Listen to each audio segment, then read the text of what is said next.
as pandemias de gripe espanhola e Covid-19.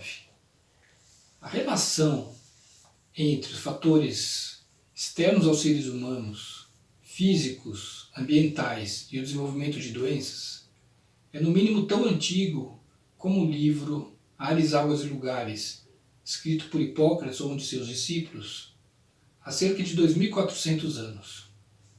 Ele reconhecia que algumas doenças se apresentavam de forma contínua na população e as chamou de endêmicas.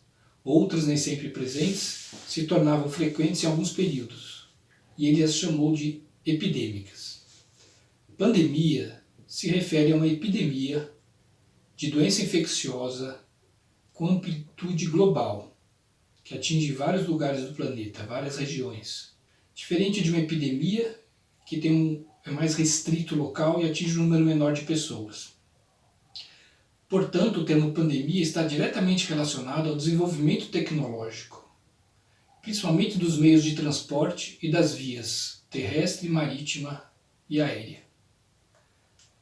As epidemias e pandemias, elas nos contam, à sua maneira, a história da humanidade, pois elas se relacionam com a reorganização social, com os processos de migração, movimentos populacionais, guerras, invasões, comércio, urbanização e degradação ambiental. A peste negra é considerada a mais trágica e maior epidemia da história da humanidade. Ela ocorreu no século XIV, ela se inicia na Ásia, ela se dissemina para a Europa e atinge principalmente países da Europa, fazendo 24 milhões de mortes no Oriente e dizimando 1/3 da população europeia. A causa da peste negra era desconhecida na época. Atribuíam-se a pecados, a castigo divino e até culpavam os judeus. Não obstante o caráter catastrófico da peste negra, que era uma epidemia causada pela Yersinia pestis, bactéria da peste bubônica, ela não pode ser considerada uma pandemia. A primeira pandemia, considerada como tal, é uma epidemia de gripe no século XVI, que se inicia na Ásia, progride para a África e Europa e atinge a América do Norte. Tendo em vista semelhança de transmissão e de manifestação clínica entre a gripe espanhola e a Covid-19, podemos revisitar a gripe espanhola para entender o que ela pode nos ensinar e que pode ser útil para este momento que vivemos hoje. A gripe espanhola provocou entre 20 e 40 milhões de mortes no mundo. Ela chega ao Brasil por um vapor inglês chamado Demerara, que parte de Liverpool, faz escala em Lisboa, Recife, Salvador e Rio de Janeiro. Portanto, assim como a Covid-19, ela chega ao país com pessoas que viajaram e ela entra pela elite. Ela chegou a ser conhecida no início como uma epidemia democrática, o que se mostrou errado, uma vez que posteriormente se constatou que ela atingiu principalmente a população pobre. Na cidade de São Paulo, foram cerca de 350 mil infectados, ou seja, 65% da população de 1918. E ela fez 5 mil mortes, ou seja, 1% da população. O medo dos paulistanos diante dessa epidemia foi que muitos daqueles que tinham condições fugissem para o interior. Isso provocou a interiorização da epidemia. Campinas, por exemplo, teve mais de 7.300 casos, com 209 mortes, com uma letalidade em torno de 2,86%. Tanto hoje, como na época de 1918, havia divergência entre a postura de alguns médicos.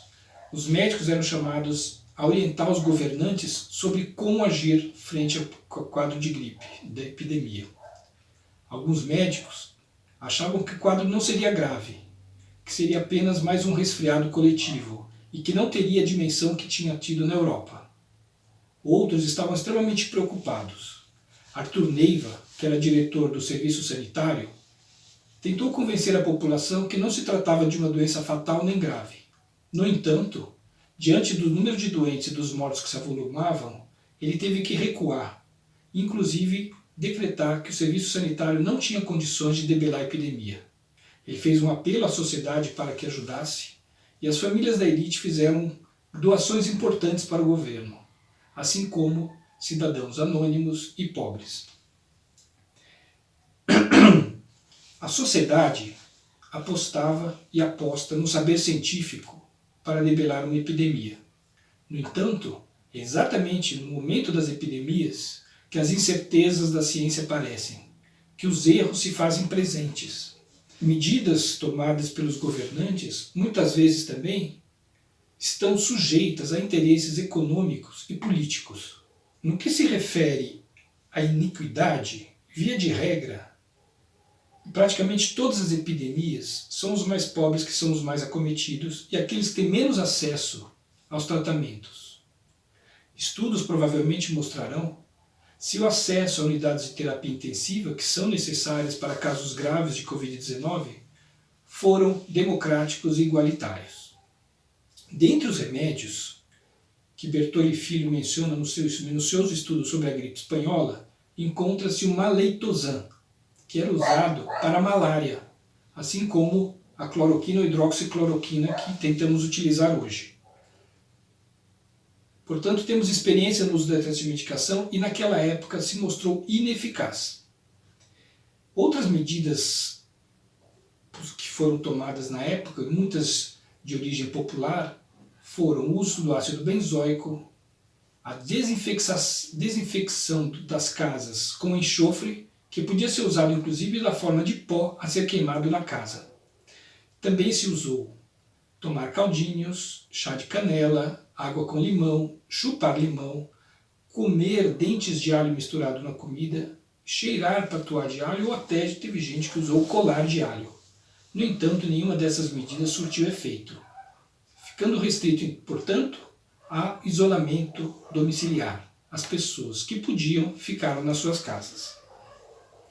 Não se combate uma epidemia sem investimento em pesquisa básica, pesquisa clínica, epidemiológica, sociológica, antropológica e até histórica. Uma pandemia da monta da gripe espanhola e do Covid-19 traz à tona a necessidade de um sistema nacional de saúde adequadamente financiado, universal, gratuito, equânime, menos suscetível ao humor do mercado e aos interesses econômicos e políticos. Revela também os valores de uma sociedade e como se dão as relações humanas. E é um momento para desencadear medidas duradouras que diminuam a desigualdade social e tornam as coletividades menos suscetíveis a futuras epidemias e pandemias. Muito obrigado.